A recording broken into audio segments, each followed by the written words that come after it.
My name is Eric Beerbaum. I'm in the Departments of Government and Social Studies, and it's really my pleasure on behalf of Professor Mansfield, the Political Theory Colloquium in the Department of Government, and the Program in Constitutional Government to introduce Robert Goldberg. He is a BA 81 here, and he is at St. John's College now. He's daring because he's going to treat us to Plato's longest and maybe most difficult dialogue. It'll be a 4-hour talk. Right.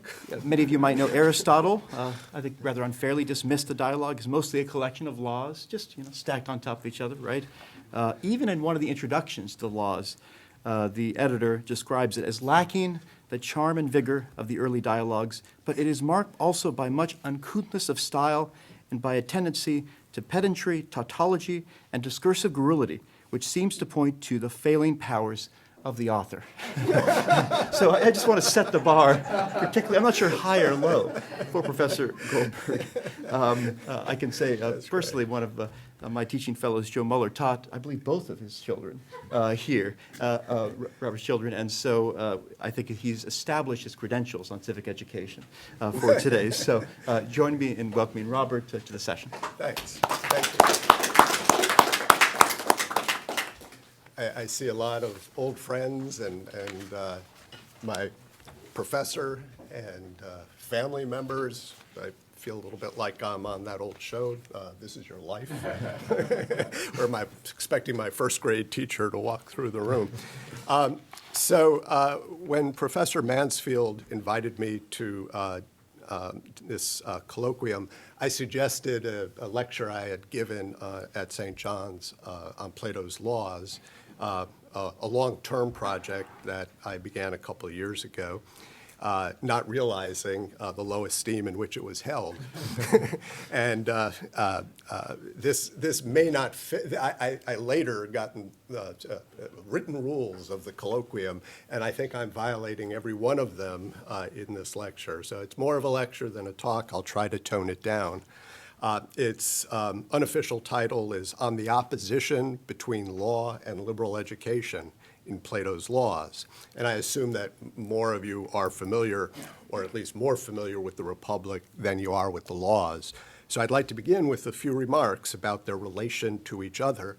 And doing so is warranted by the laws itself, where a man, for those of you who are not familiar with it at all, mysteriously called only the Athenian stranger, having come to the island of Crete, constructs a city in speech at the request of a Cretan man named Clinias. And this Athenian stranger bears a very close resemblance to Socrates. Although scholars today dispute his identity, Aristotle doesn't hesitate to call him Socrates. On the other hand, Cicero calls him Plato.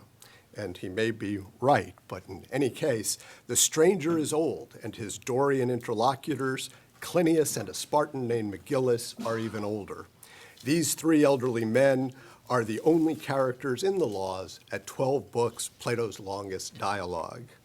It's as if in the Republic, Socrates had chased away all the young men so that he could finally be alone with Cephalus, instead of the other way around.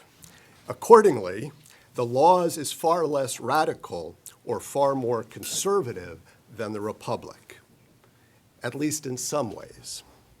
Moreover, at the start of constructing the city in speech of the laws, the stranger forthrightly informs Clinias and Megillus that the city will be second best. The best city, he explains, would require communism of women, children, and property. Exactly the arrangement we find in the Republic.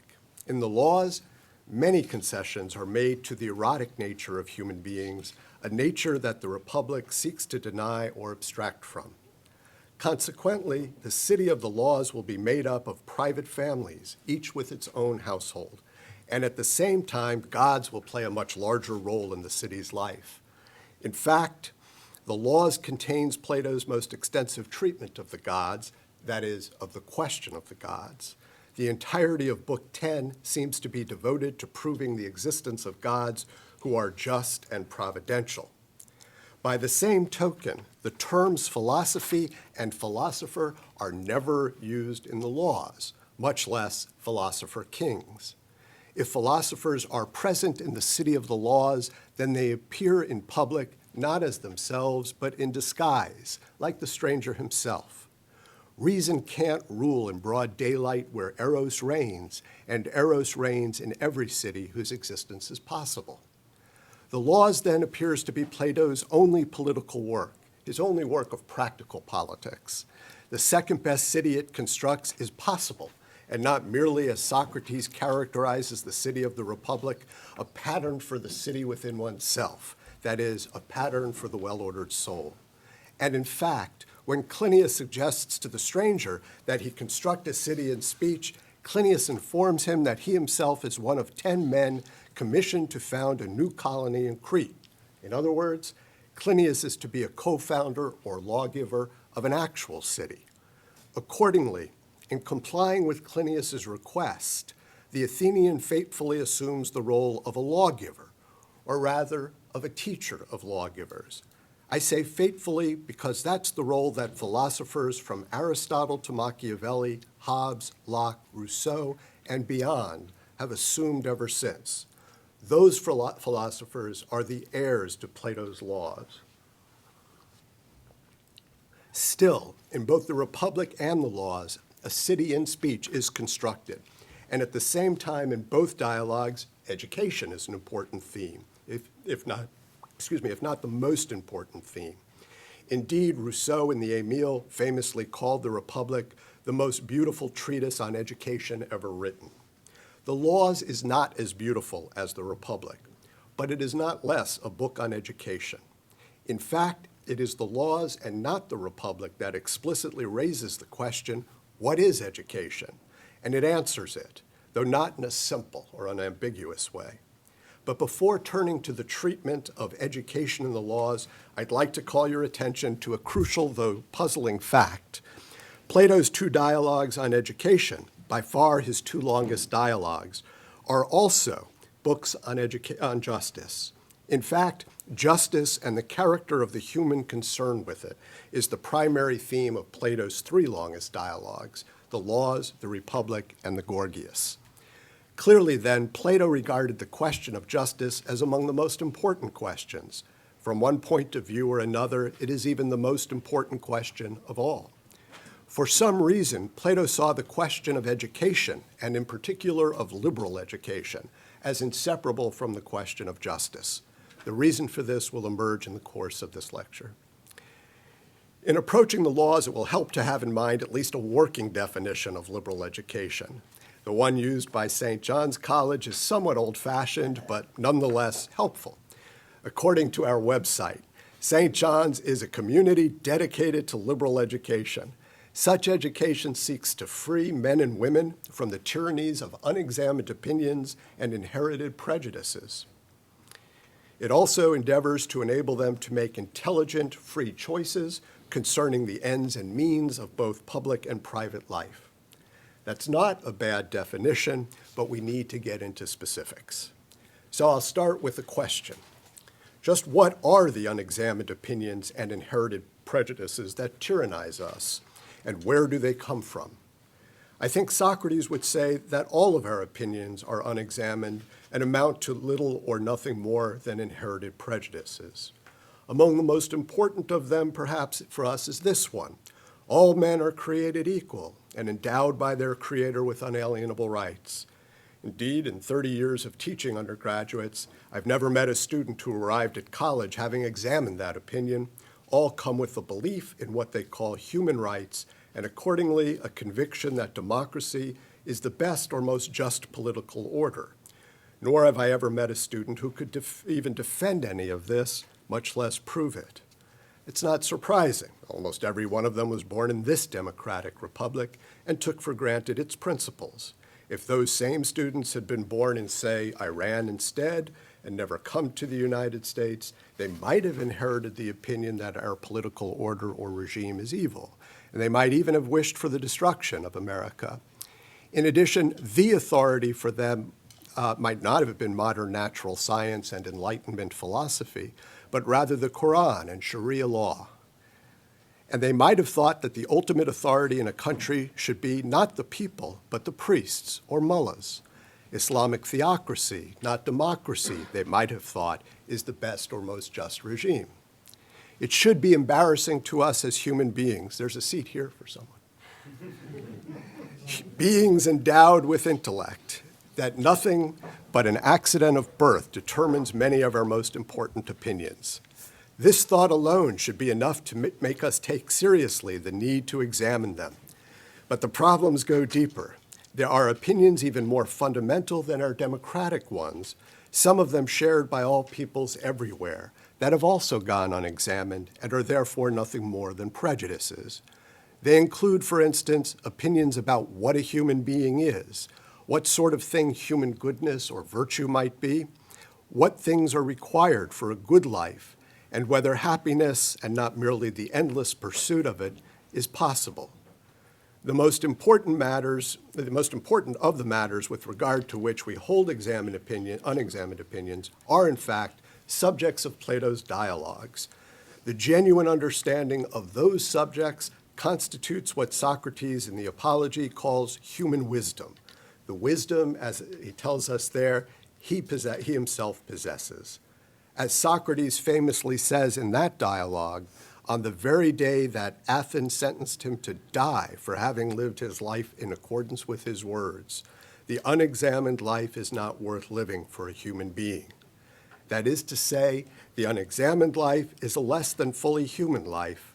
The examined life is one in which the opinions that one lives by emerge from a thorough and competent examination of all opinions, so to speak, and are therefore, as far as the human mind left to its own devices can determine, true opinions, accompanied, of course, to echo Plato's Theaetetus, by a full and irrefutable account in support of them. But why does Plato have his Socrates make this momentous statement at the trial that leads to his execution? And did Socrates have to run afoul of the city for living the examined life? To put this another way, why did the most famous champion of what, as we will see, deserves to be called liberal education have to die at the city's hands? The answer can only be that there is something inherently dangerous about liberal education, something deeply threatening to the city and its ways. So if we're not having dangerous thoughts when preparing for classes, we're not engaged in liberal education. Socrates was charged with impiety and corrupting the young. Is liberal education, then, a form of corruption, and does it render those in whom it takes root incapable of believing in the gods the city believes in? At his trial, Socrates cross-examined only one of his three accusers, Meletus. Socrates asks him a question. If I corrupt the young, then who is it who makes them better? After considerable prodding, Meletus answers, the laws. Liberal education, then, is at odds with the laws of Athens. Socrates tells Meletus, that's not what I'm asking you. Instead, I'm asking, what human being is it who, in the first place, knows this very thing, the laws? Let's pause for a moment. That's a peculiar formulation. Socrates speaks of the human being who first knows the laws rather than of the human beings who make the laws. He speaks as though the laws exist independently of those we ordinarily think of as making them, like the Athenian Assembly or the Congress of the United States. Parenthetically, in the Crito, as perhaps you know, Socrates endows the laws with independent existence, the laws of Athens. He personifies or deifies them. So what does Socrates mean?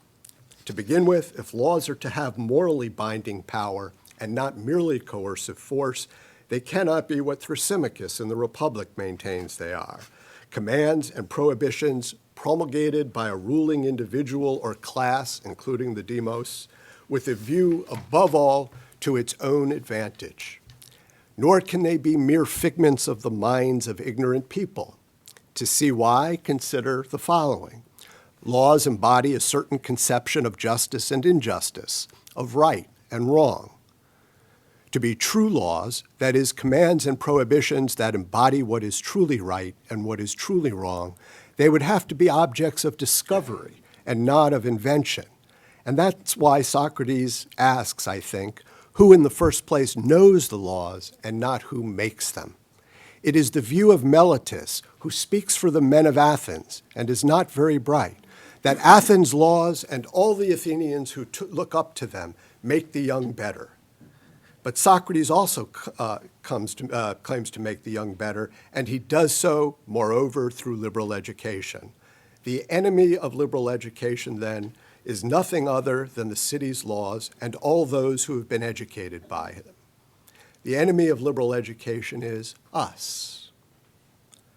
As for the impiety charge against Socrates, he's accused of not believing in the gods the city believes in. The Greek word for believe in is nomizo, which comes from the word for law, nomos. Nomizo is often and also correctly translated by the word hold, as in, we hold these truths to be self-evident. What kind of injustice or crime is it then not to hold or believe in, or to recognize in accordance with law the existence of the gods the city believes in or recognizes?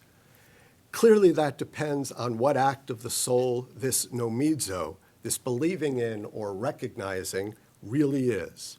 Socrates is charged with the capital crime of failing to engage in that act, at least as regards the city's gods.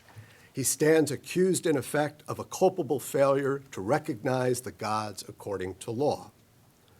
Now, it so happens that Plato wrote a whole dialogue that asks and answers the question, what is law?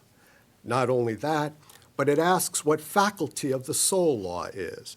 That is, by what faculty we recognize a law as genuine.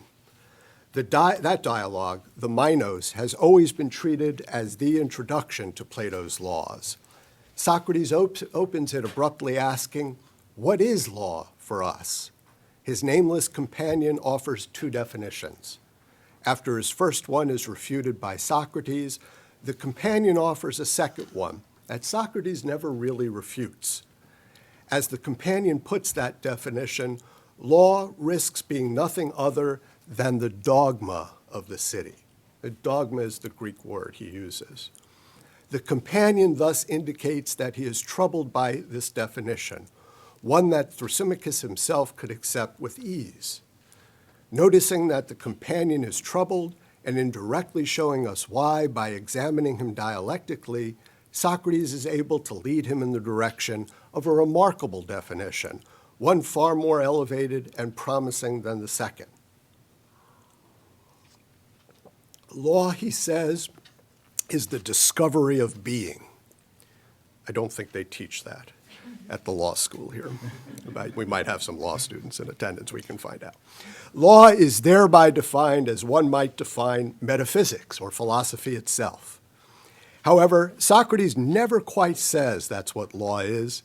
He merely leads the companion to expect him to say it by appealing to some of the companion's own unexamined opinions about justice. For instance, the opinion that justice is noble and good. What Socrates actually says is that law wishes to be the discovery of being. But the companion wants Socrates to defend the definition as he believes he heard it. And for the rest of the dialogue, Socrates does his best to comply with the companion's request. In the last part, Socrates convinces the companion that the laws of Minos, the half-human, half-divine son of Zeus, are the very laws that are the discovery of being. These laws were said to originate from Zeus, who educated or handed them over to his son.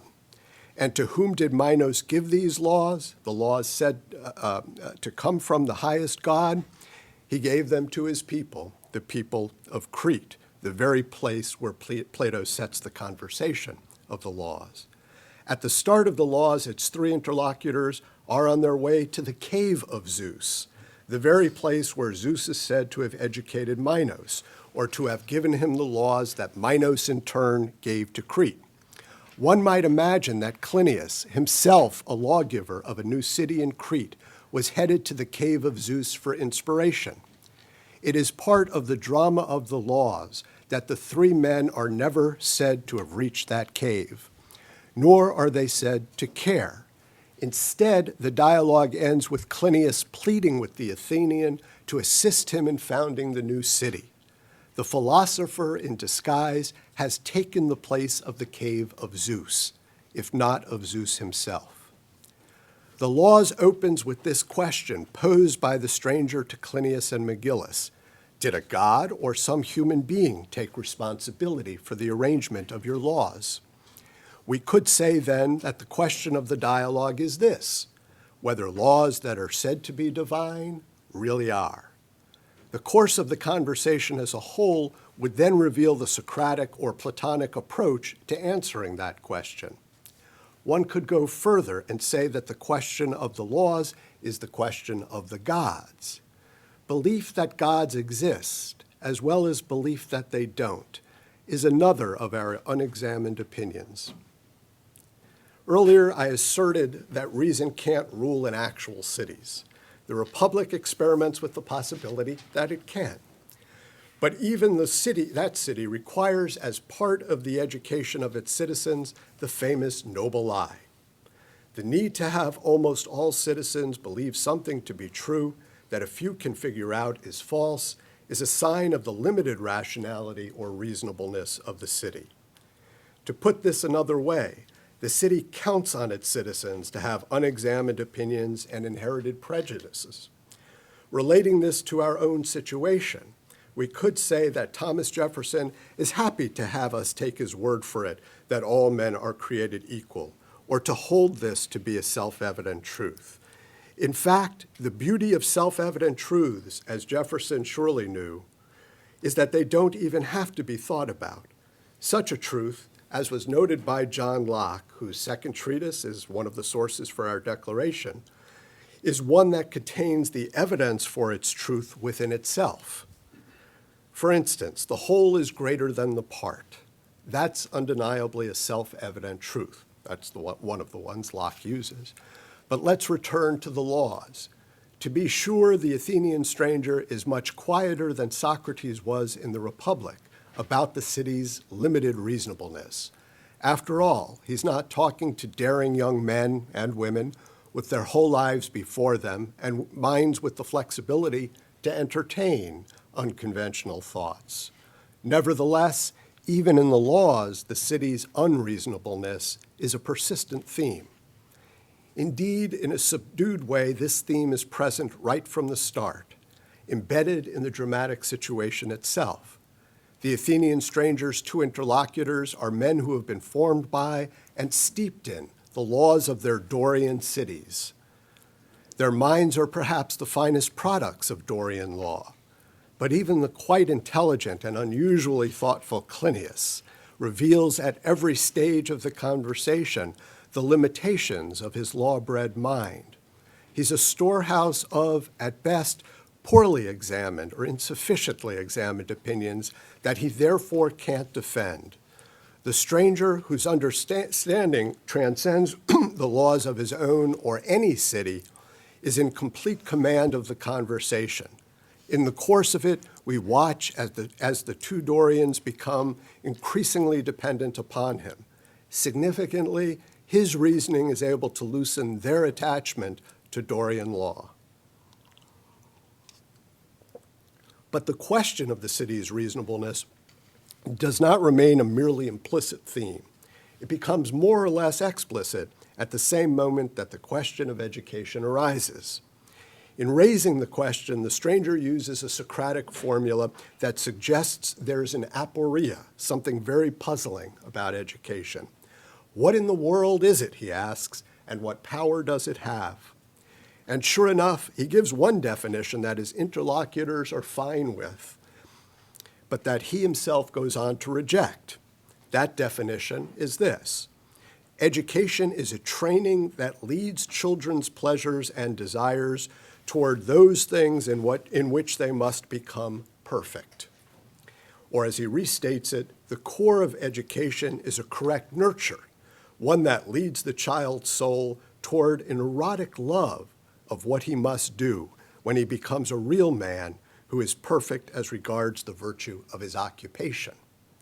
When Clinias asks why they shouldn't accept that definition, the stranger strangely replies, because what we mean by education is not yet defined.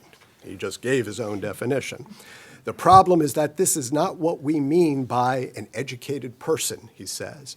What we mean, the stranger explains, and this is the dialogue's second definition, is the education to virtue, starting in childhood, that makes one desire and erotically long to become a perfect citizen who knows how to rule and be ruled with justice.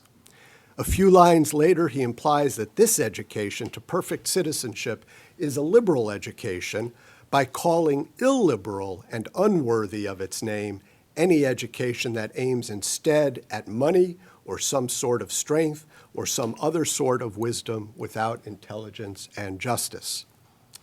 So we need to ask why the stranger gave that first definition of education, the one aiming at an occupation, only to reject it. When trying to interpret Plato, one has to pay the closest attention to small details, as Plato himself instructs us in his 7th letter. In the present case, we note that the stranger could easily have skipped the first definition and gone straight to the second. Perhaps we have to consider the second in light of the first. Citizenship seems to go beyond a mere occupation by demanding much more from us in the way of character and intellect than, say, plumbing or finance. But does it take us far enough? Why isn't being a citizen just one more occupation, if not quite as narrow an occupation as the others? Perhaps such questions as these help us to see why the stranger does not exactly call it a liberal education, but only a not illiberal one. In fact, if you were to look closely at the Greek, you'd find that the stranger says that the argument they're agreeing to wishes to detach this education and to proclaim it the only education. He thus quietly indicates that there is some other education, one that perhaps includes but goes beyond a merely not illiberal education. Indeed, the term liberal education was then, when it was coined, as it is now, an ambiguous term. It means, on the one hand, the education that sets you free, but on the other hand, it means an education for those who, it is presupposed, are already free. In Greek antiquity, the already free were those who, in the first place, were not slaves, but born free, and in addition, had free time to spend in higher activities, who were free from having to make money. In other words, the already free were those who had leisure, schole, and hence could afford the luxury of going to school. The education for the already free is not an education that liberates you. It is closer, if not identical, to what we mean by a liberal arts education. That is, an education in those arts that someone should learn who doesn't have to do manual work for a living. Arts you don't have to dirty your hands to practice. Today, we often use the terms liberal education and liberal arts education interchangeably. That's understandable. I heard Fareed Zakaria do that just the other day on, I think, Meet the Press. People today, at least in countries like ours that are devoted to individual liberty, regard themselves as already free and born that way. But a liberal education that frees us from the tyranny of unexamined opinions and inherited prejudices is not an education in the liberal arts. It is something much deeper than that. Later in the laws, the Athenian stranger outlines an education that he says befits a free person. In addition to music and gymnastic, that education includes arithmetic, geometry, and astronomy. With regard to astronomy, he attacks those who claim that it is impious to investigate what he calls the heavenly gods, as Socrates was depicted as doing in Aristophanes' Clouds. But he distinguishes the education befitting a free person, which does not require the many to labor at their studies with precision, from another education that will require, he says, a certain few to labor with precision on its subjects of study, his words. Who these few are, he says, will be explained when we get to the end. This education proves to be liberal education in the deeper sense, the one that sets us free. With these remarks in mind, we won't be surprised that the stranger alters the terms when he defines education for a third time. This is at the beginning of Book 2. 10 more books to go. He begins by saying that education is the virtue that comes into being in children and that consists in the correct training of pleasure and pain. But there is something beyond such virtue, he claims, that one would be lucky to attain even by old age. And that is, quote, prudence and true opinions with confirmation, end quote. The stranger calls the lucky person who possesses these not a perfect citizen, but rather a perfect human being. Furthermore, the stranger goes on to tell us what virtue in its entirety is. It is the consonance in a soul capable of reasoning between correctly habituated pleasures and pains, or likes and dislikes on the one hand, and reason on the other. To simplify, we can say that virtue is the consonance between reason and the passions. At this stage of the argument, the stranger reserves the term education for the correct training of pleasures and pains so as to hate what one should hate and like what one should like. This passage leaves us with at least 3 unanswered questions.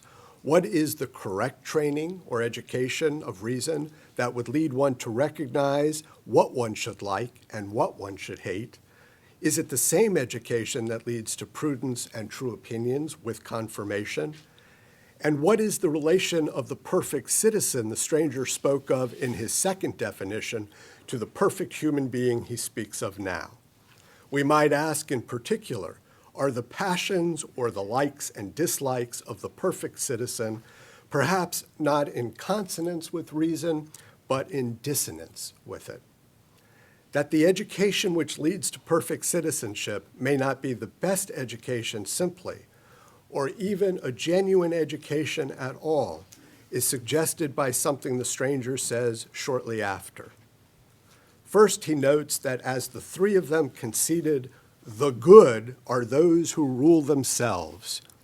Then he gives his own explanation of what that means, with the help of an image or 2.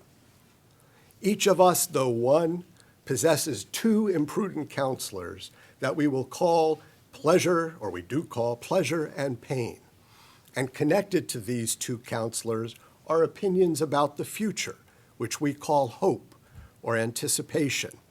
We give the name fear to the anticipation of pain and the name confidence to the anticipation of pleasures. Standing over all of these is calculation as to which in the world, he says, of them is better and worse. When this calculation becomes the common dogma of the city, he says, it's called law. Recall that dogma was the word that Socrates' companion used to define law in the Minos. In light of the later passage, one question we can ask is whether the calculation of those who possess prudence and true opinion can be the same as that of those who do not possess them, and hence whether prudent calculation can become the dogma of the city.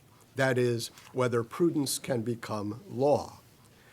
What the stranger does next suggests that it cannot. In language reminiscent of the cave image in the Republic, he calls human beings divine puppets. Like marionettes, we have chords. Those chords, he explains, are the passions. According to the stranger, the argument asserts that we should always follow one of these chords, which pulls against the other, or the other chords. That one is the golden and sacred pull of calculation called the common law of the city. He refers to it also as the most noble pull of law. Now, we should notice that the stranger places law in the realm of the passions rather than of reason. He thus leads us to wonder whether the calculation that becomes the common dogma or law of the city is in fact a kind of miscalculation, a calculation infused with passion, perhaps love of the noble. Moreover, he tacitly contrasts the city with the private individual. The individual, he explains, should acquire within himself true reasoning about these chords and live in accordance with it. The city, on the other hand, should take over a reasoning either from one of the gods or from this one who knows these things, and then set up the reasoning as law for itself. In other words, the good individual, the one who rules himself, lives not in accordance with law, but in accordance with true reasoning about law, as well as about the other chords. By contrast, the city is to live not in accordance with true reasoning about all these chords, but in accordance with one of the chords itself, namely law. This chord is reasoning that has been adopted by the city and therefore in some way altered by it. Moreover, it is possible for this reasoning to come from someone who does not have true reasoning about the chords, or, it seems, from a god. Perhaps the claim that the law comes from a god is one form that the city's alteration can take. Only in the best case will the reasoning that the city transforms into law be the true reasoning of one who knows. Applying what the stranger says to our own case, we could say that the true reasoning about our chords, our passions and law, is to be found in Hobbes' Leviathan and Locke's Second Treatise. When men like Jefferson and Madison wrote the Declaration and the Constitution, they transformed that reasoning into a merely authoritative chord. Later in the laws, the stranger calls attention to a critical difference between reason and law, which is at the same time a critical difference between the perfect human being and the perfect citizen. This comes in Book 9, one of only 2 books in the laws that begin with a significant word. In this case, dikai. In the singular, it means justice or right. When capitalized, it's the name of the goddess of justice, whom the stranger also speaks of. In the plural, the word can mean judicial penalties, the sense in which it's used here in Book 9. The theme of Book 9 is the judicial penalties prescribed for the most serious injustices or violations of the law. It is no accident that the book on the gods, Book 10, is preceded by the book on judicial penalties. For the gods the city believes in are above all punishing gods, the enforcers of justice when the day of judgment comes. After the stranger has gone through the 3 greatest crimes, temple robbing, revolution, and treason, he turns to theft. Because he prescribes the same penalty for stealing, regardless of what is stolen, Clinius objects. Why should the penalty be the same whether the thing stolen is great or small?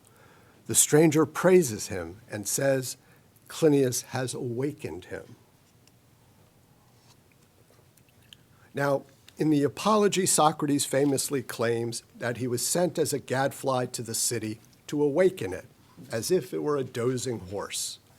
The mention here of awakening, then, signals the importance of the subject that the stranger is about to take up.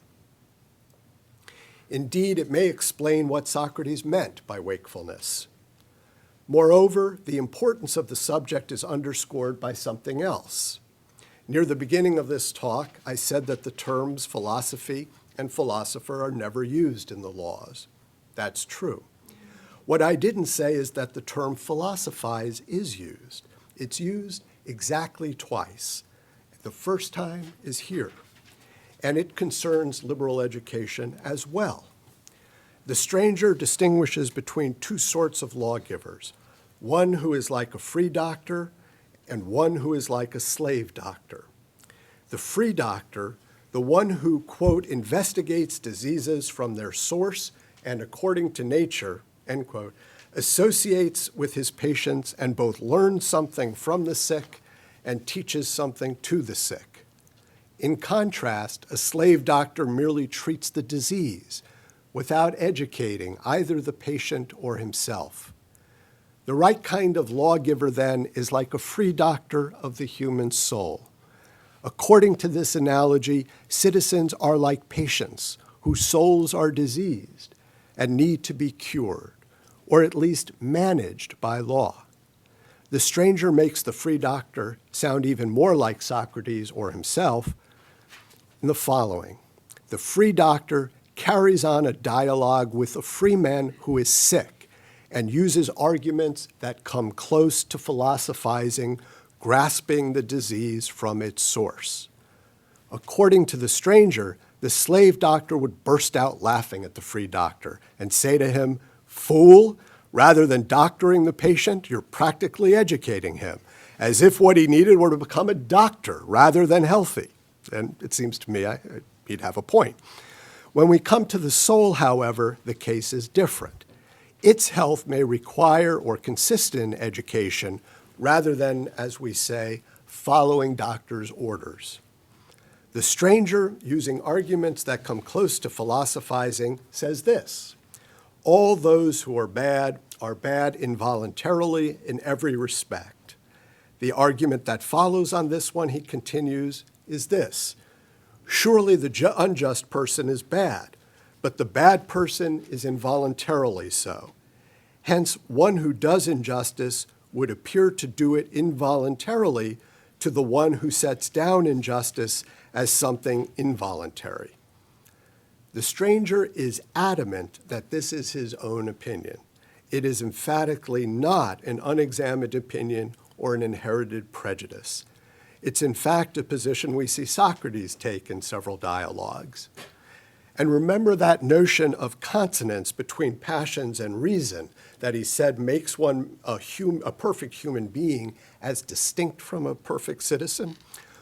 Well, the stranger now tells us that he himself is in consonance with his own reasonings. And he speaks of others being in confusion, disagreement, and dissonance with respect to the just things. He goes on to draw out an implication of his opinion. The only just punishment, as Socrates himself argues in the Gorgias and Republic, would be not to inflict harm on the bad, but to cure them of their disease, or at least to manage the disease in such a way that the bad would never again act on their badness. I'm running low. Furthermore, as in the Republic, there appears to be no standard for justice and just action beyond the well-ordered or healthy soul itself. And what is the healthy soul? According to the stranger, it's one that isn't tyrannized by spiritedness, fear, pleasure, pain, envies, or desires. But when he returns to legislating the judicial penalties for serious violations of the law, like murder, the stranger abandons his own reasoning and brings back the distinction between the voluntary and the involuntary. That is one example of how true reasoning must be altered in order to become law. It appears that the city, and even such intelligent and thoughtful citizens as Clinias, who may well be a perfect citizen, cannot live without the unexamined opinion that the actions of human beings are voluntary, and therefore that their bad actions render them culpable and punishable, that is, deserving of suffering harm in retribution for the harm they've inflicted on others. As for the meaning of wakefulness, it appears from this whole passage that it consists, at least in part, in the full and correct understanding of the voluntary and the involuntary, at least in large part, of what we may call the problem of free will or moral responsibility. That this understanding is part of what separates a perfect human being like the stranger, a person who makes the fullest possible use of his mind, from a perfect citizen, is suggested also by what the stranger says about what he calls the great man in the city. This man is a real man, a manly man, in Greek an aner, a type of citizen and thus not simply a human being. He may be the sort of man that Meno has in mind when he defines the virtue of a real man as competence at running the city's affairs and at helping friends and harming enemies. The stranger explains that the great man in the city, i.e., the man who is to be proclaimed perfect and victorious in virtue, is the one who does what he can to assist the magistrates in inflicting punishment.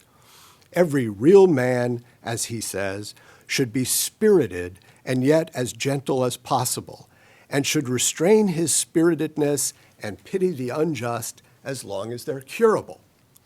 But against the incurably unjust, i.e., those with an illness that can't be cured, the real man should give free rein to his anger.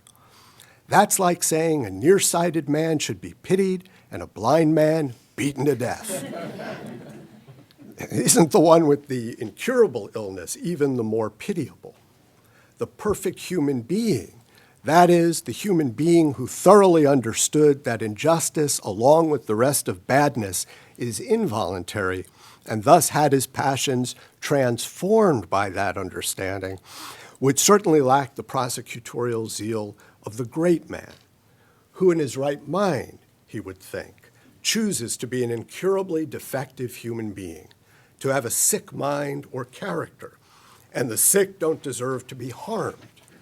Judging from the laws he recommends to Clinias regarding judicial penalties, however, it appears that the unexamined opinion that at least some of the sick do deserve to be harmed is one prejudice that the city can't live without. That the city needs this prejudice is shown by the drama of the dialogue. Neither Clinias nor McGillis displays the slightest awareness of the manifest contradiction between the stranger's own examined opinion that all injustice is involuntary and the fact that he recommends punishment in the traditional sense of the term. Those good citizens and real men, with their law-bred virtue, have not awakened from their lifelong slumber and never will do so. The best that the stranger and reason can do is to temper the harm that is done by law and by men steeped in law like these. In doing so, the stranger acts in the same way that Pascal tells us Plato himself acted.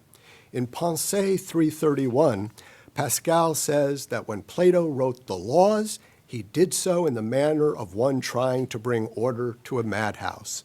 He entered into the principles of those he addressed in order to moderate their madness so as to be the least bad it could be. As for Book 10, the book explicitly on the gods, I'll offer just a few thoughts. First, in light of the argument of Book 9, it's not surprising that the gods whose existence, concern for man, and immunity to sacrifices and prayers that the stranger purports to demonstrate are not the punishing gods we find depicted in Greek epic and tragedy, but what he calls the heavenly gods. One wonders whether these are the gods the city believes in. Second, the stranger presents his argument as a defense speech, that's what he calls it, responding to unbelievers who've been persuaded by the materialist doctrines of pre-Socratic thinkers and who are accusing our three interlocutors of legislating the existence of gods. According to the stranger, those materialist doctrines merely assert the priority of body to soul, presupposing that, as Lucretius put it, there's no creation ex nihilo. In other words, they presuppose the impossibility of things that might strike us as miracles, a word used in Book 10. By contrast, the stranger's so-called proof of the existence of gods begins with the contrary assertion, that motion is prior to body. From the priority of motion, the stranger first derives the existence of a prime mover, which is self-moving motion, and then identifies self-moving motion with soul. Hence, soul is prior to body, which somehow materializes out of motion. Third, in addition to its beginning with a mere counter-assertion, the stranger's proof suffers also from the fact that it's developed dialectically and therefore in conformity with the unexamined opinions of Clinias. It thus reveals more about Clinias's piety and its ground than about the existence of gods. Finally, despite the shortcomings of the stranger's proof, his argument may constitute a genuine critique of the pre-Socratics' rejection of the gods. Their accounts, for instance, of where man came from, like those of modern science, appear to be likely stories, especially in light of their indemonstrable presupposition. They assume what they need to prove. The stranger means to suggest that this is an untenable position for something claiming to be philosophy. He has shown the need for a new approach to the question or problem of the gods. Book 10 then presents the highest theme of the entire work. It has taken 9 books to get us here, but in a way that theme has been present since the beginning. In fact, the very first word of the laws, perhaps the most powerful word in any language, is none other than God. There's not even an article before it in the Greek to distract our attention. Indeed, the word God may be said to announce the theme of the entire dialogue. This could help to explain why Avicenna, one of the Islamic philosophers of the Middle Ages who studied Plato's laws and wrote on it, called it the book on divine prophecy, a remarkable claim written by a thinker who was raised on the Quran, that is, a book based or dependent upon biblical prophecy. Now, the opening word of the laws comes as part of the question I mentioned earlier. God, is it, or some human being who took responsibility for arranging your laws? The highest question, the question of the gods, is is to be approached in this dialogue through the question of a code of law said to be divine.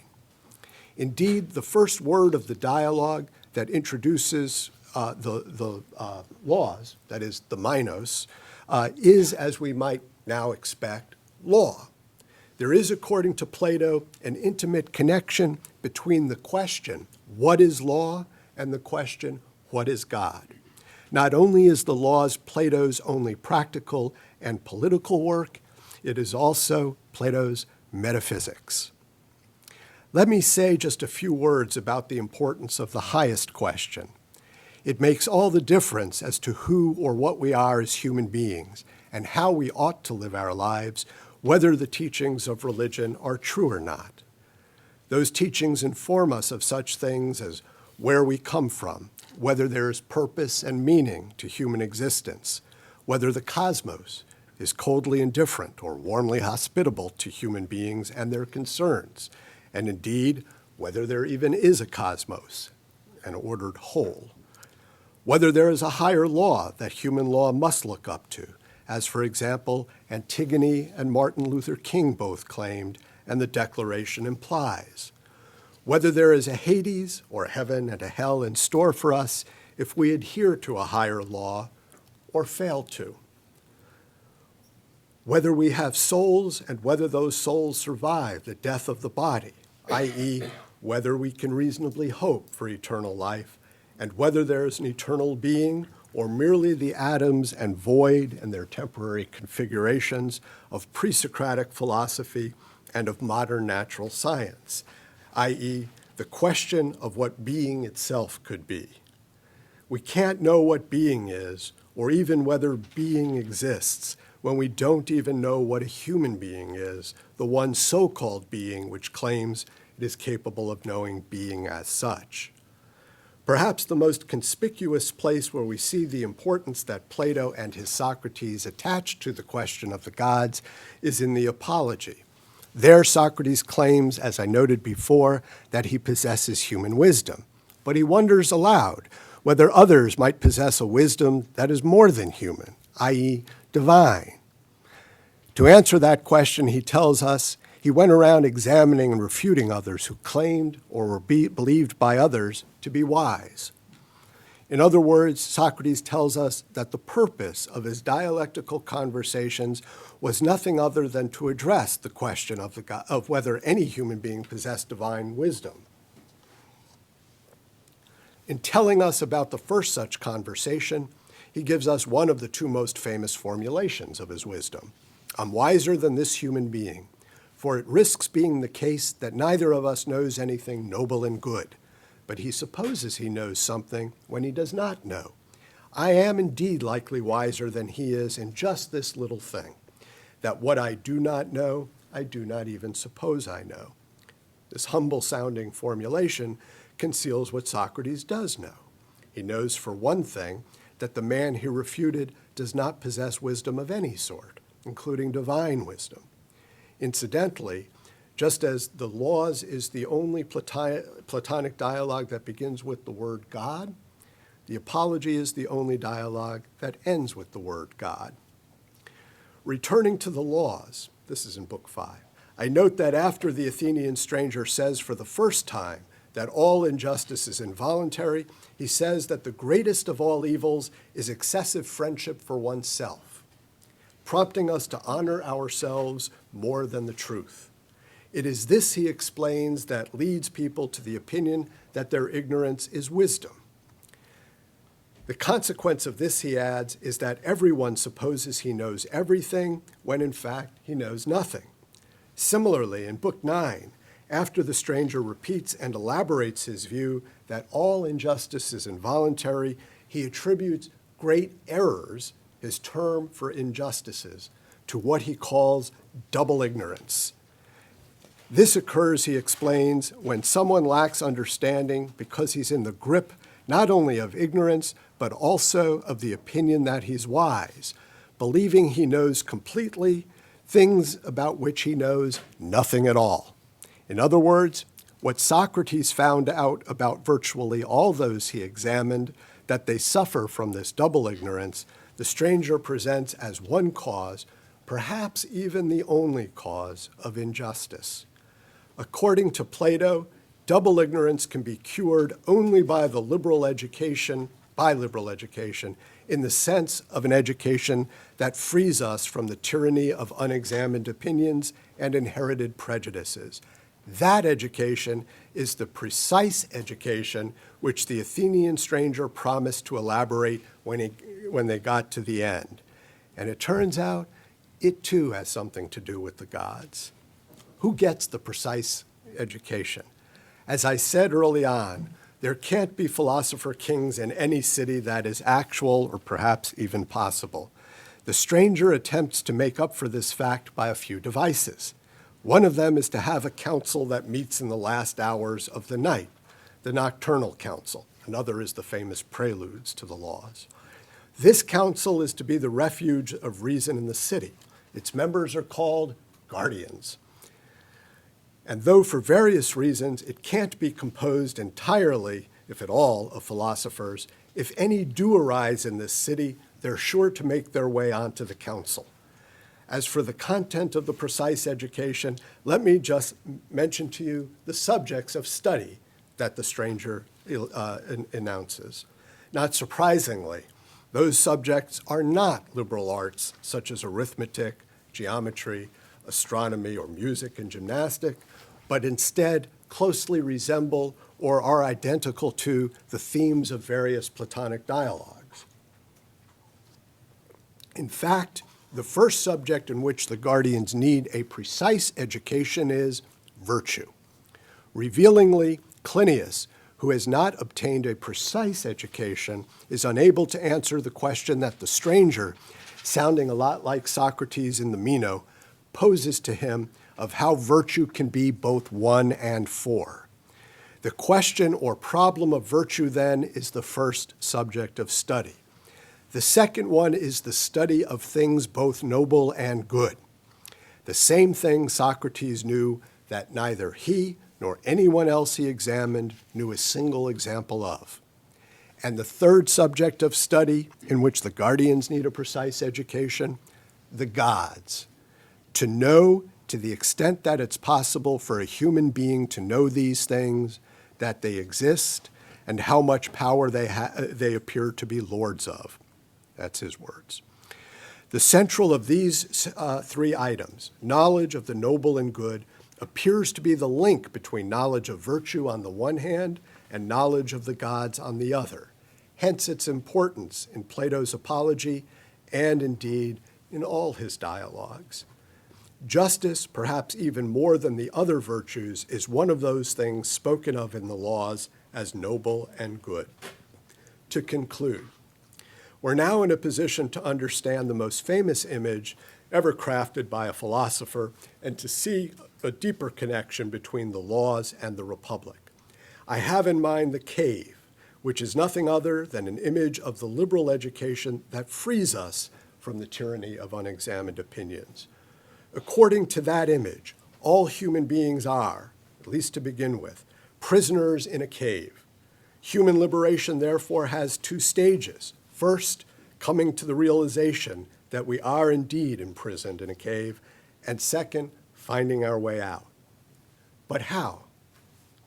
Socrates names only two of the shadows that flicker before us on the wall of the cave: the shadows of the prisoners themselves and the shadows of the statues of the just. That's an accurate or literal translation. According to this image, then, not only do we not know what justice is, we don't even know ourselves. Perhaps knowledge of justice is the key to self-knowledge. A little later, Socrates says that the philosopher must go down into the cave. The word for go down into is also the very first word of the Republic.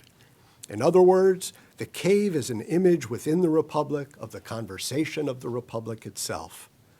So perhaps the first stage of a genuine liberal education would be to study the Republic, and especially Book 1, where Socrates refutes the opinions of justice held by those who are not free. In Book 7, a little past his initial account of the cave, Socrates lays out the education we need in order to escape the cave altogether. Sounding like the Athenian stranger, he recommends the study of calculation, geometry, and astronomy. But all of that, he adds, is nothing more than a, quote, prelude to the song itself. The word he uses for song is the same as the word for law, nomos.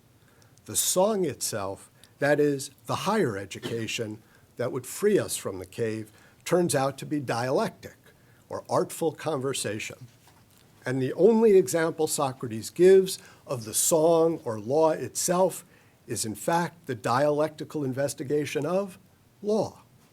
That is, the one example he gives of the core of a liberal education turns out to be the subject of Plato's laws. Through dialectic, Socrates explains, one comes to see that what the lawgiver, any lawgiver, says is no more noble than base, no more just than unjust, and no more good than bad. These are the shadows that we have to free ourselves from. It is for this reason, above all, that liberal education is a painful process that most prisoners will resist. As Socrates explains, if we were forced to become free of the shadows, that is, the opinions about ourselves and about the just, the noble, and the good that we've lived our lives by, our reaction would be one of distress and indignation. So much so, he tells us, that we'd rather kill the one who tried to free us than let ourselves be freed. But if we seek to obtain this risky, though potentially liberating education for ourselves, we must eventually come to Plato's laws. The one writing, by the way, that the Athenian stranger explicitly recommends to Clinias as part of his city's liberal education in both senses of the term. Thank you.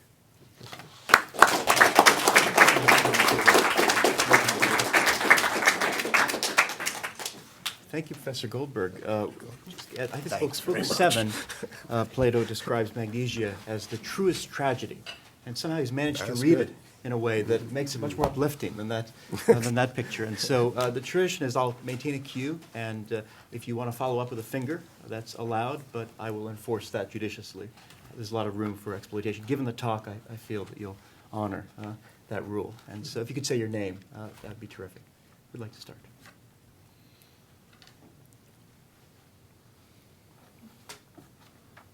Yes. Eric Rasmussen. In the Phaedrus, we have the good horse and the bad horse metaphor.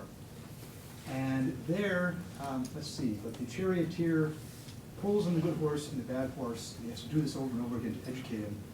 But when he pulls on the bad horse, he really pulls on him pretty bad. He draws blood, and it's a punishment. So could drastic punishments be education that way and resolve the paradox of why are we punishing the ignorant rather than teaching them? I suppose, I'm going to try to be brief with all my answers, so follow up if you like. But I suppose there are times when punishment in the normal sense, some time in jail, or thank you, or a timely slap in the face, or whatever, or coming to fisticuffs, as he talks about in the laws, and as Lord Charnwood quotes him in his Life of Lincoln, that occasionally, you can get your attention called to something. It can be bracing. At the same time, the education, the kind of education that we can say Socrates administers to interlocutors is at least analogized in the Gorgias as painful medicine. And I wonder then if something, that image comes as part of a speech about Eros, if I recall, it's been a few years, that he gives to Phaedrus, who also has a speech from Lysis, whose brother Polemarchus is a very important person in the Republic.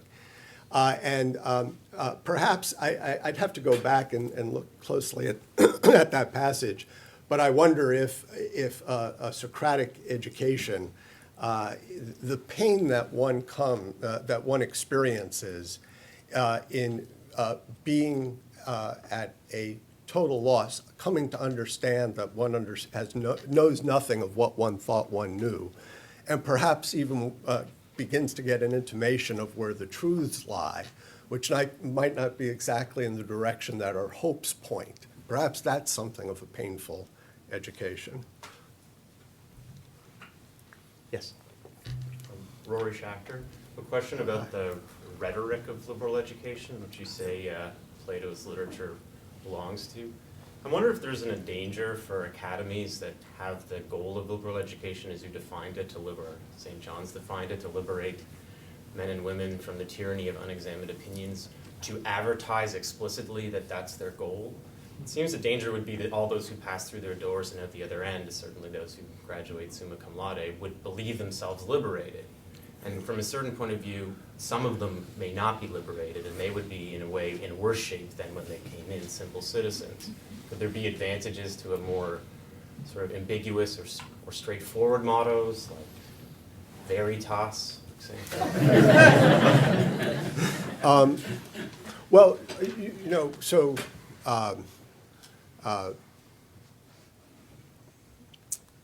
let me know if I don't get at the heart of your question.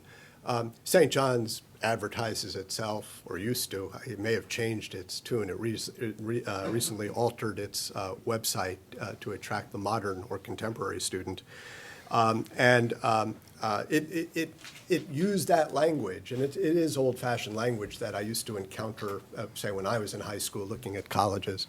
But St. John's doesn't say what that means, nor do I recall any college in the past that I've read accounts of liberal education from saying exactly what that means in the strong sense.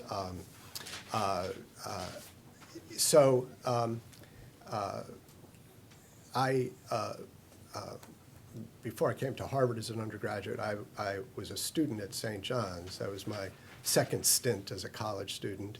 And when I applied, they sent out 2 pieces on liberal education to me, one by Jacob Klein and one by Leo Strauss. And they're very different, by the way, and have very different understandings of liberal education. Strauss, like Plato, speaks very carefully, perhaps more carefully, or certainly more carefully than I spoke today. And Plato in his dialogues, people come away with very different understandings and interpretations of what, including, or maybe especially at St. John's, of what Plato or Socrates' teaching actually is. So there are responsible ways of presenting that teaching. I think Plato shows, one way in which that can be done. Aristotle shows another way, and perhaps all philosophers, or most since then, have shown ways of doing that, so as to address not only perhaps other philosophers down the road, but to plant the seeds for other philosophers to come to be down the road. But I'm not sure I've gotten at the heart of your question. Just Americans show up feeling liberated already, I guess, as you Yes. mentioned. So just to promise liberation, maybe there's something strange about it. Maybe you should be promising tradition. Want to liberate them. Yeah, well, I mean, from what I can tell, I mean, it may be that students of an earlier period, my own, for instance, really thought they had unexamined opinions and inherited prejudices that needed to be examined. I'm not sure that the students I see at St. John's today, at least, do. That they come to that college, known as the Great Book School, mainly to read books and not with any serious intellectual purpose or any philosophical question in mind, at least to begin with. Some of them, as you know, may eventually come to those questions. But if you're asking, should Harvard present itself as a place that intends to cure us of our unexamined opinions and inherited prejudices in the way that Plato means to, no, I don't think so. But I have a sense that's not what you meant. On this top. I want to ask about risk. Risk, yes. You ended up with Yeah. taking something there. I suppose in the question that was just asked, when I say that if you abandon your unexamined opinions, you take a risk that those aren't better than your imperfectly examined ones. At the end of your education, you might read all the great books and end up believing in Nietzsche, for example.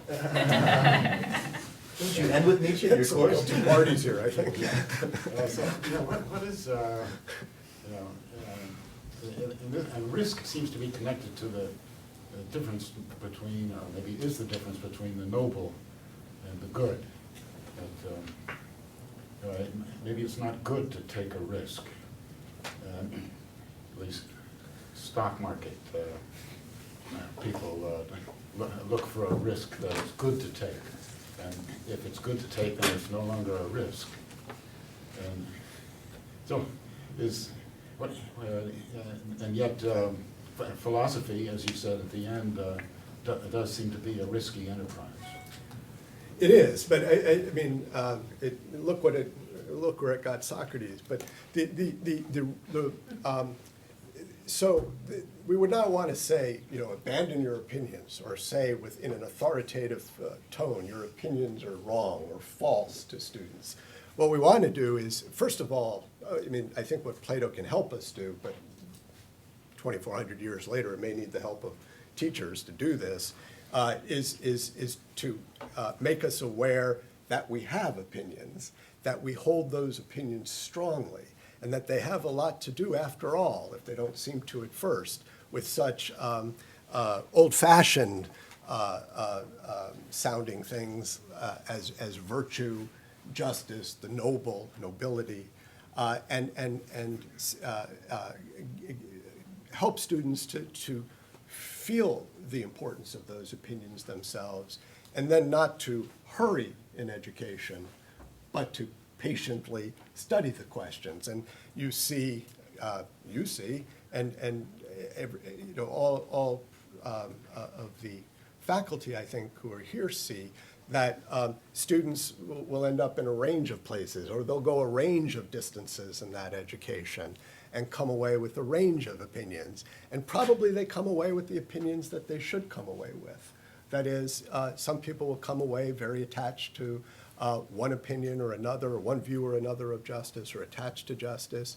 And some other student may come away with the opinion that this requires more investigation and go to graduate school or whatever. But I agree, I mean, it's risky, and therefore you don't want to, as Socrates does indicate in the Republic, you don't want to force people through that education. So he leaves it, with most people, at inducing in them that experience of aporia, as he does with Meno. Meno says, don't come to the parts where I live, you'll be in trouble, as a wizard, he says. So he gets a warning, and then at the end of the Meno, of course, he gets threatened by Anytus, who eventually gets him killed. So, but he refrains from, for example, pushing Polemarchus past a certain point. So Polemarchus is said in the Phaedrus itself, actually, to have turned toward philosophy, and that word for turning is one of the terms, there are a few, used for turning, the turning around of the soul in the cave image.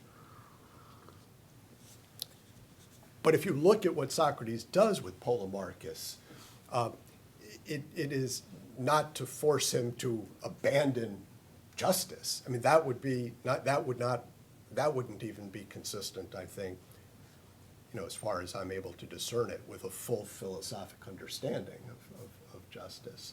So you don't want to be, Socrates isn't premature, and he won't, I mean, he could go further with his interlocutors than he goes. But to do that, I think, is to make them distressed. These are words he uses in the cave, in Book 7 about the cave.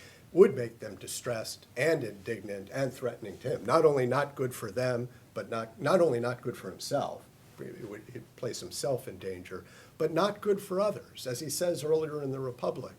And I think he's talking in part about the conversation he's having. It's okay for, and this is very controversial for us, of course, but it is okay to lie to, for rulers to lie to those they rule as a medicine, pharmacon, as a drug.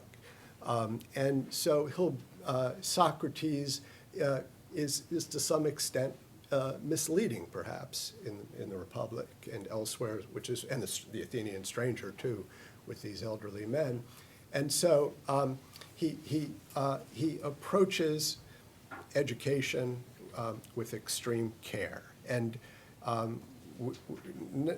not laughing or putting down the opinions. Well, he might laugh a bit with Alcibiades, for instance, in the dialogue by that title. The first conversation, the Socratic Socrates, is depicted by Plato as actually having had.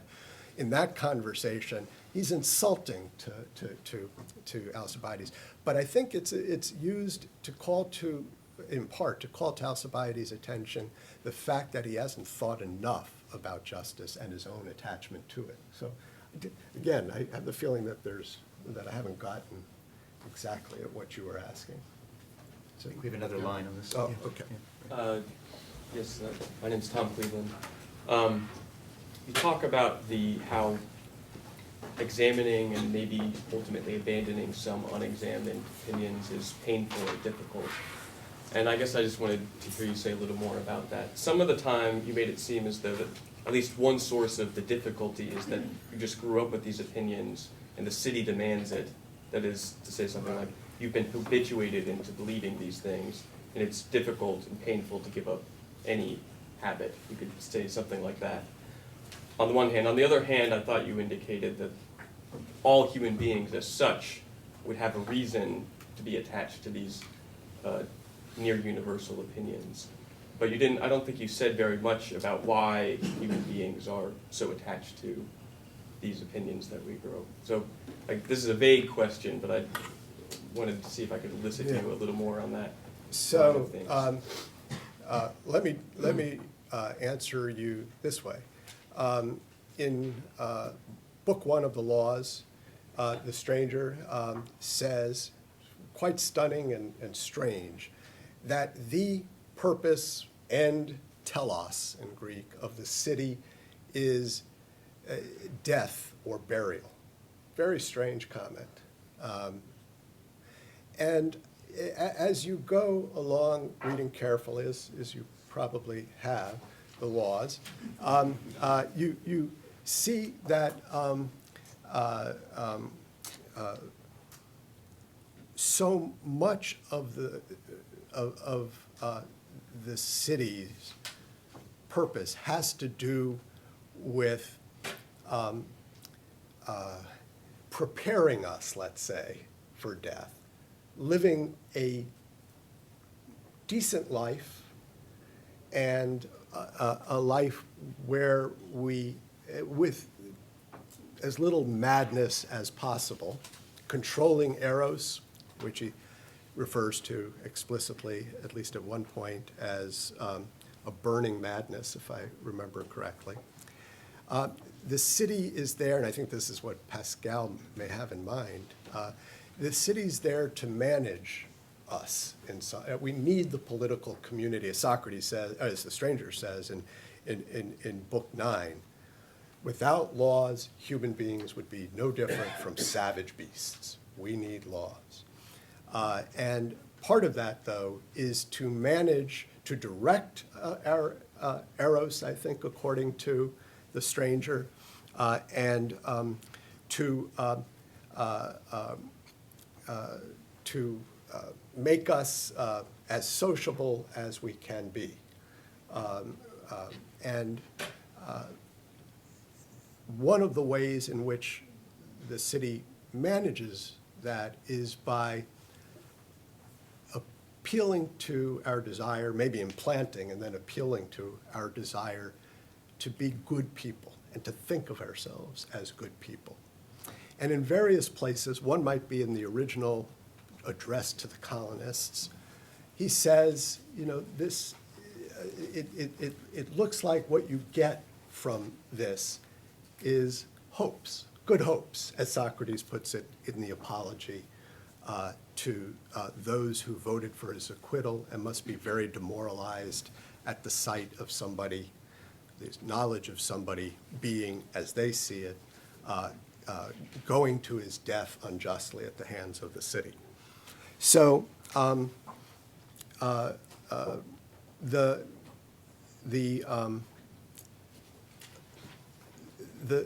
management of human eros, and in the laws, and this he goes beyond, maybe beyond some passages in the Republic, he seems to trace that to what he calls childhood terror, dema. It's a word that's used, that I think Cephalus uses when speaking of his own fear of death or of Hades. And that comes in infancy, perhaps. The Greek word he uses doesn't come to mind at the moment. And so from a very, and he connects it with, immediately, with the worship, with corybantic worship and Bacchic worship. So the awareness from infancy on of our vulnerability and eventual our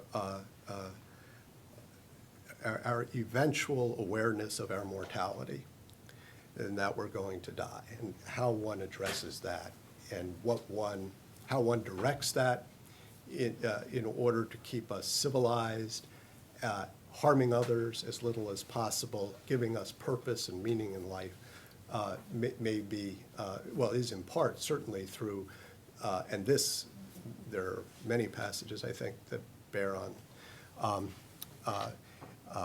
that the belief that by being obedient to the laws, that we are therefore good people, and can therefore live our lives optimistically or in good hope, as Cephalus puts it. You know, when he checks his conscience, and he seems to find his conscience is clear. So his claim is. I don't know if he's been twisting in those nightmares or not that he describes. But that clarity of conscience that comes perhaps from awareness that one is obedient to law, I think is a large part of managing us and one another.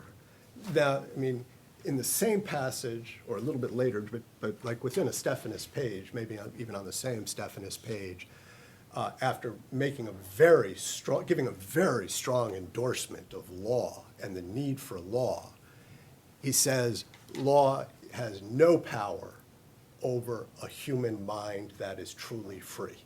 I mean, this is what, in that little blurb or abstract that you may have seen, the dialogue is in some ways very conservative, and in some ways he just comes right out and says bluntly what he means, which I think, there's that maybe well-known passage from the introduction to Al-Farabi's commentary on the laws, where he tells the story of the abstemious ascetic who has this reputation for refraining from alcohol and I guess from all jocularity and debauchery, and the tyrant, the ruler of the city, is coming after him. And to escape, he dons the outfit of a clown or something, and he takes cymbals, and he goes to one of the gates to leave the city to get out of the tyrant's reach. And the guard asks him, "Who are you?" And he says, "I'm, so-and-so, the abstemious ascetic." And the guard laughs and says, "Go ahead," not believing him for an instant. Al-Farabi says that in his introduction to the law, his book on the laws, and he says that's how Plato writes. And I think in particular that might be true of the laws. Manuel Lopez. You said the double ignorance could be considered to be in some sense, the only cause of injustice. And I suppose in life, Go ahead. I suppose in life, what you just said, also one could think of it as, in some way, the only cause of justice as well. Just to parse this out, when and this is a very crude way of putting it, but when Socrates says things like, all wrongdoing is involuntary, one can take, in a crude way, the ambiguity, do you mean wrongdoing to yourself, or do you mean wrongdoing to others? What exactly is the involuntary part there? And if one were to say, well, that the true involuntary thing is for a person to knowingly harm himself, but then this distinction between oneself and others, you'd have to say, well, oneself, what does that mean? There has to be a consideration of what one desires. One desires to have a place in the world, wants things from the world, wants to live in brightness with the world. And therefore that the vision gets very complicated as justice itself gets complicated. One would have to say then one has to know something about the gods, one has to know something, a belief about it, a belief about the brightness of the world, a belief in the goodness of the world, a belief in all of that to get at that. So then my question is something like this. Is it then the position of the wise? What is the kind of knowledge they have such that they know a certain way of living is just? That, in other words, it's, what's on my mind, something like this, you take Plato, let's say, and Nietzsche, two extremes. Yeah. You put them together and say, write some laws for a city. I don't know what's going to come out of that. Maybe they'll agree about trash collection. But when it comes to the highest questions of education, it gets a little bit more dicey because there's been this shift, such a big shift in the views about the universe and about the gods. And part of that is reaction at the fall of Christianity, which was a beautiful and encouraging thing, or the ongoing decline in it. So just try and pin down a little bit on what is that kind of minimalist knowledge Socrates has that gives him a kind of life that is good and just, but that could also be applicable for a wider range of people. I'm not sure that, well, I would. At least includes in what Nietzsche, sense? Well, includes us here today. includes. So, to go through justice, or what I think Socrates would call the problem or question of justice, would take a long time. And he has thought that through very carefully, as you're aware. It's interesting that justice comes to be defined, and perhaps if you wanted to pursue the question of justice further, we could do this, but it's interesting that from where he starts out with Cephalus's definition of justice, returning what belongs to others or leaving what belongs to others to themselves, which may essentially come down to obedience to law, because he means what belongs to others by law. He ends up having refuted Cephalus and Polemarchus and Thrasymachus in turn. In Book 4, by defining justice as each part of its soul minding its own business, or the well-ordered or good order or health of the soul. I think these might be all terms that he applies to it in Book 4.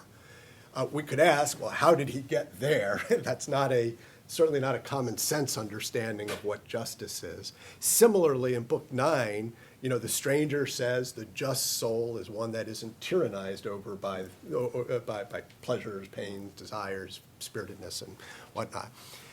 And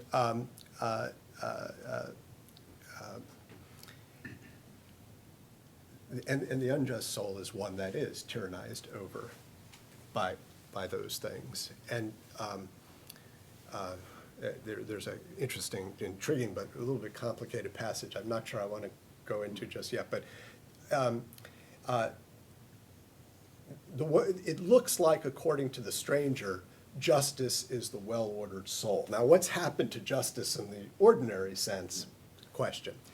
In the Republic, a just action is said to be one that produces that good order of the soul, in oneself or others, I think. Here, the stranger does not specifically say what a just action is, but by various formulations that he uses in this passage, and this passage, by the way, is called explicitly by the stranger a digression. It's the most important part of the laws in some way, but it's called a digression. That's the wakefulness passage. And there he says, to know whether an action is just or not, one has to observe the character of the person whose action it is, so close to that. So whatever happens to justice in the normal sense, or the ordinary sense, which may be indispensable for political life, and of course in the laws, he's laying out a regime and a regime's laws, so he is giving some practical political understanding of justice as well.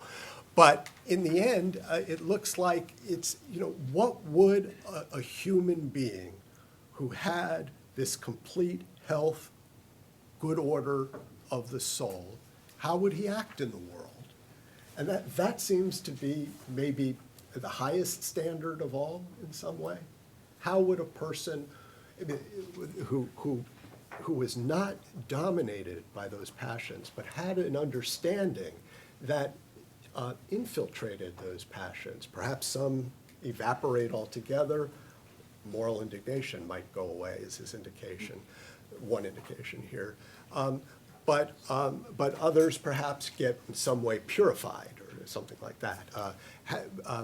We can strive to, I not having that good order of the soul, as my wife and kids can attest, I can only, study Plato for an intimation of what that would look like. Yes. Dustin Seba, you said there are two stages of education. That yeah. First you realize you're in the cave and then you find your way out. Yeah. But I don't think I understood, because I don't see how you could realize you're in the cave if you're not already out of it. I think that corresponds to the image in the Republic too. And then you could put it less abstractly too. What corresponds to the image in the Republic? In the Republic too, you don't actually see the cave as the cave until you've seen the sun. So you have to be out of it before you realize you're in the cave. It's the reverse. So, and then to put it less abstractly, I thought I saw something of this in your description of education in general. It seemed like you were describing education as a distressing thing. And it's distressing because you see a flaw in your cherished opinions. But it seems to me that if you saw the flaw in your cherished opinions, you wouldn't cherish them anymore, so you wouldn't be distressed. Well, that's nice, but what Socrates says in the Republic would be distressing and would produce, would make one indignant, agonactain, would be to be forced, dragged up, helko, I guess is the word he uses there for dragging. That's what would produce distress and indignation, according to what he says there. Now, what about someone who, like Polemarchus? His reaction, I mean, he has shown something. He has shown the problem, he has shown a few problems, perhaps. Well, he has pointed to, he's pointed to the problem. Socrates doesn't spell it out, of the thought that one owes something to others. There's what is owed and what is fitting, and Socrates asks, well, who is it that gives what is owed and fitting to meat? And that's an analogy for justice that we could consider. But and what is a friend, and what is a good person, and would you harm a just person?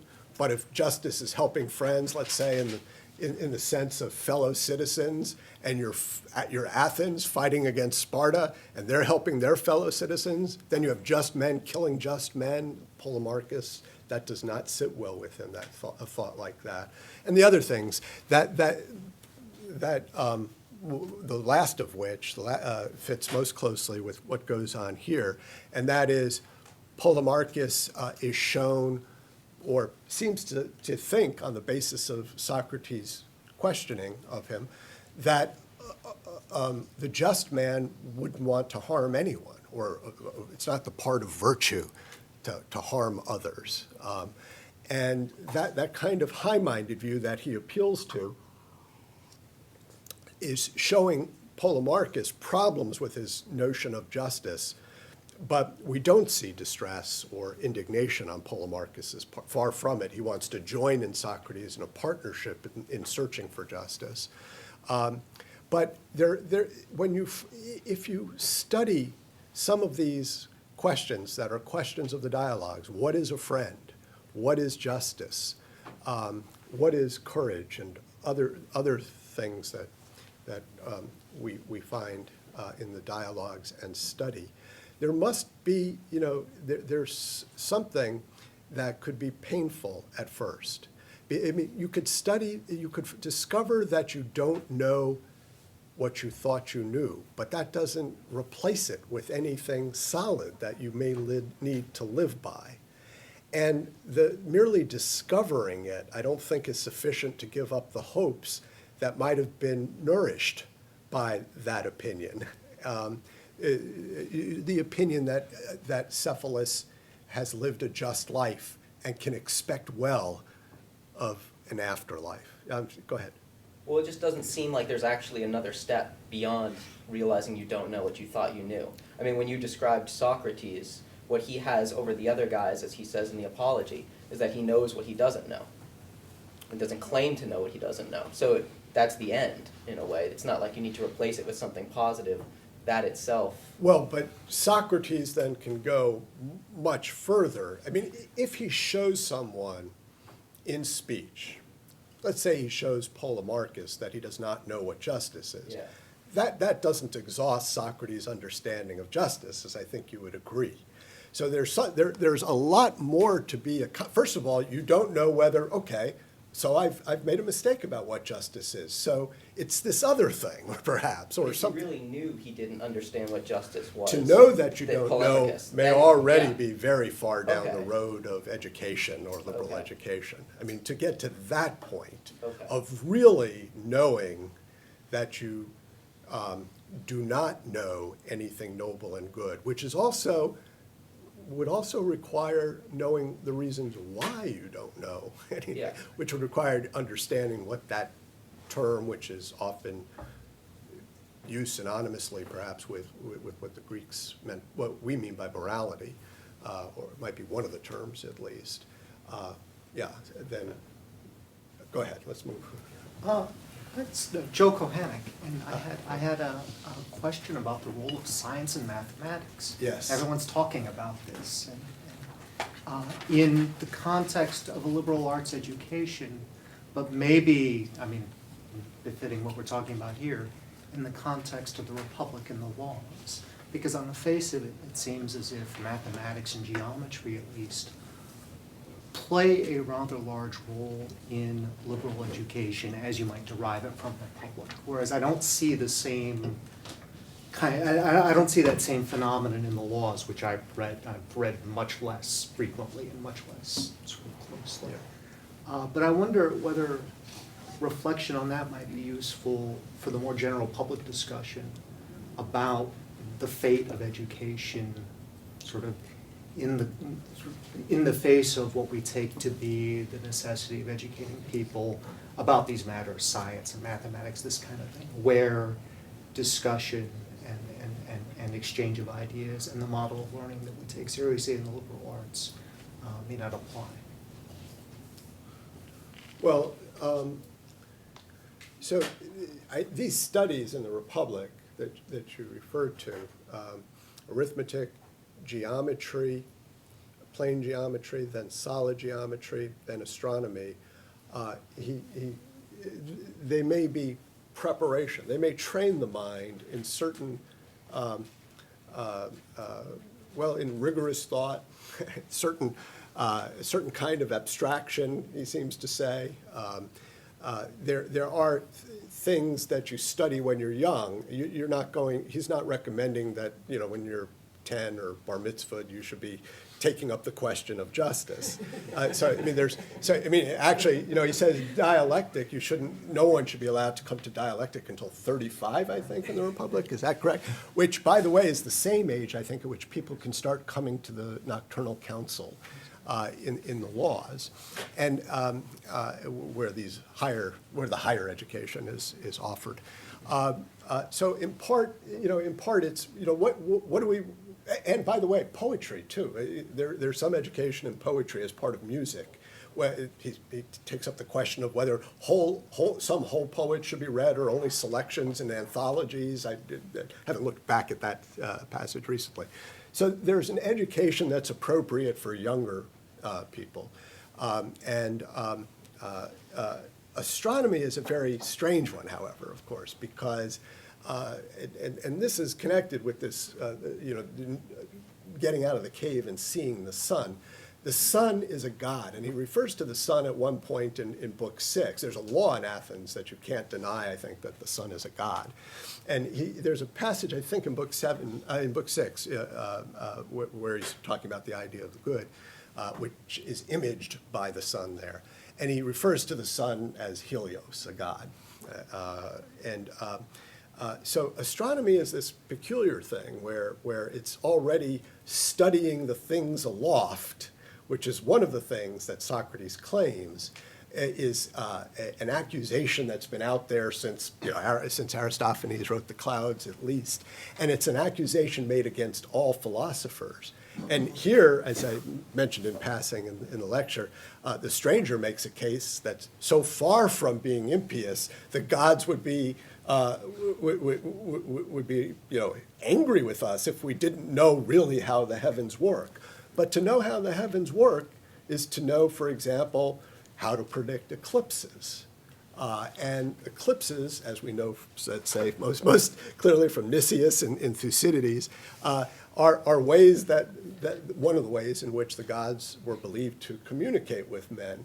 And so teaching astronomy, and Plutarch makes a very interesting comment that it was Plato and Aristotle, in his Life of Nicias when he's talking about this, he says it was Plato and Aristotle by tracing, I forget what now, maybe the motions of the heavens to still higher causes, which is something that's done here, made it safe to do astronomy.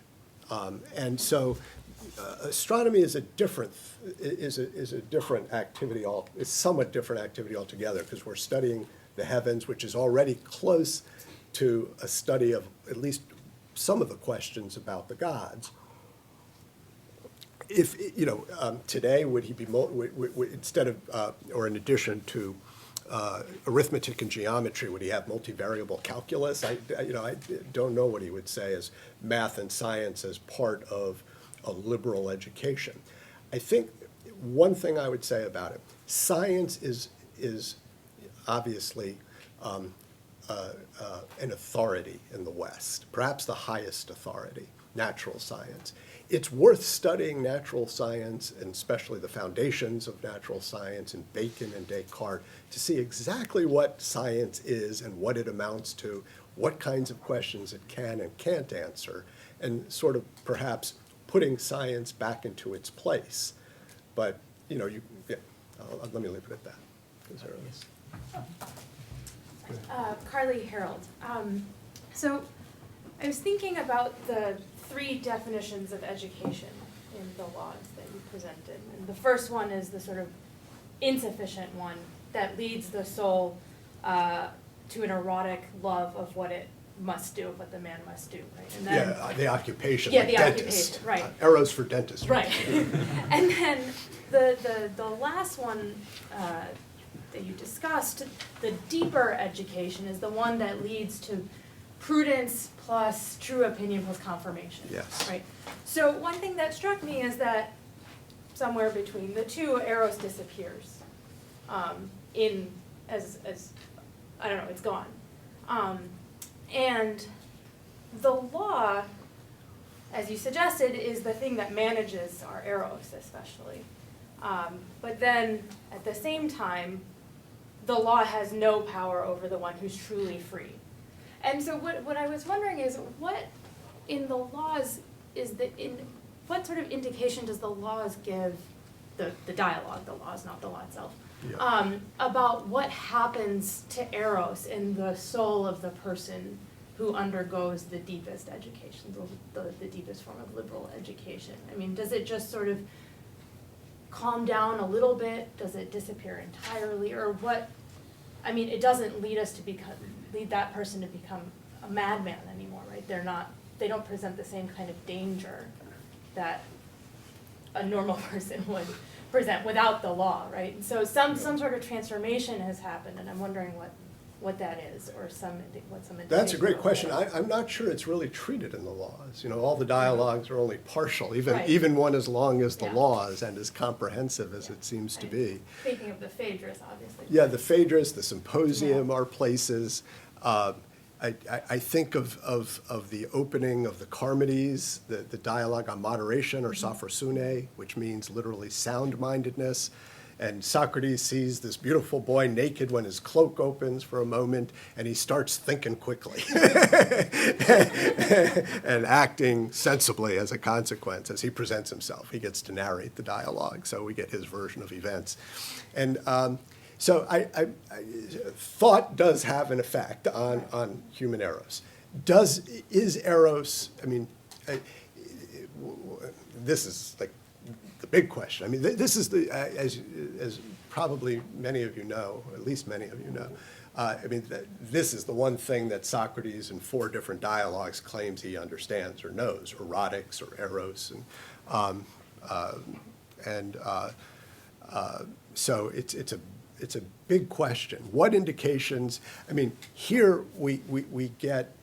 He goes into the need to control human eros. He makes a comment early on in Book 1. Books 1 and 2 are about drinking parties somehow, and about sexual licentiousness to some extent. And there's a comment where something like, we have to prohibit homosexuality or something like that. But he makes the way he formulates it, he says something like, it seems unnatural. Now, anytime a seems comes in there, you have to wonder. So you can see that the stranger there, and then much later, the book that treats eros most extensively, I think, is Book 8. But he doesn't give an account. The best place to look probably is the Symposium itself, because there, when Socrates gives this conversation he allegedly had with Diotima, at the end of that he says, she persuaded me and I agree with her. But what it is he agrees with, would require careful study. So I don't know that we have treated within the laws itself what happens to Eros, other than the fact that it needs to be heavily controlled, according to him, for various reasons, for family, raising children, and then there are all sorts of little openings left about, so that you don't exclude extramarital sex altogether, for example. That there are little openings at various points because of the ungovernability, perhaps, or the limits to the governability of Eros.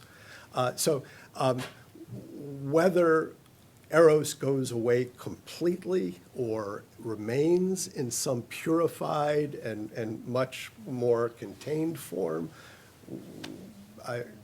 we don't get much help with that in the laws, I don't think. 3 questions left in about 7 minutes. So can we collect them? Would that be okay? Would that be too unfair? Okay, yes.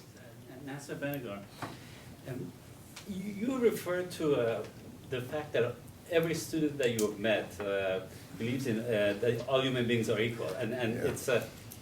it happens to be my experience too. So, as a kind of evidence for the for Platonic view that unexamined opinion is sort of the element of society. Yes. But I wonder whether there's also another side to the issue. So you refer to the situation in Iran. I bet if I ask, and in a free environment, whether an 18-year-old in Iran, whether they believe that Vilayat al-Faqih is the right form of government, or even if Islam is the right religion, I will get much dissent. So it seems that we live in a society in which we are much more socialized than in pre-modern societies. And the other element about our society, as you know, from 17th century to 18th century, the attitude toward punishment had become much more philosophic. Yes. The notion of retributive justice has been attacked. People on the bottom might believe in it, but the attitude on the whole is much more philosophic. So when I put those two things together, I see as a society that has adopted philosophical opinions more thoroughly than before, but also a society that is also more socialized. And that seems to be, that creates a tension. There's a tension between this and your overall thesis that that education, true education or philosophic education, is different from political education. You want to do a quick answer or hold that in memory? It's up to you. Quick answer. Okay. Not that it doesn't deserve a long one, but yeah, and so I mean, one question would be, whether that isn't on the level at which it can become public and widespread. These new notions, let's say, of punishment and the place of punishment, whether that isn't a kind of corruption from the point of view of the stranger. The stranger recommends punishment. I'm thinking about Manuel. You mentioned Nietzsche. For Nietzsche in Beyond Good and Evil, as I'm sure you know, not wanting to punish, violations of the law is a sign of a decadent society. And I wonder if on the level in which it can be widespread, whether it has anything genuinely philosophic to it or not, or something else behind it. That's a quick answer. Thank you. Not a good one. Hi, Amy Nenza. I was wondering if you'd want to revise the notion, your definition of liberal education, or what education is maybe generally on the basis of this division and your talk that other people have mentioned. I mean, you began with tyranny. Liberal education is freeing us from the tyranny of these unexamined opinions. But everybody wants to be free of tyranny, and liberation is a great thing. But towards the end of the talk, you mentioned that we don't necessarily want to be liberated. So we don't understand, either we're going to come to this position where we see we really do want to be liberated from all of these opinions, or there are other opinions that we want to hold on to. I mean, you could say we desire to be limited, we desire to be liberated from our, so that we can pursue our pleasures, but the other side that you presented is we don't desire to be liberated to face our deepest fears.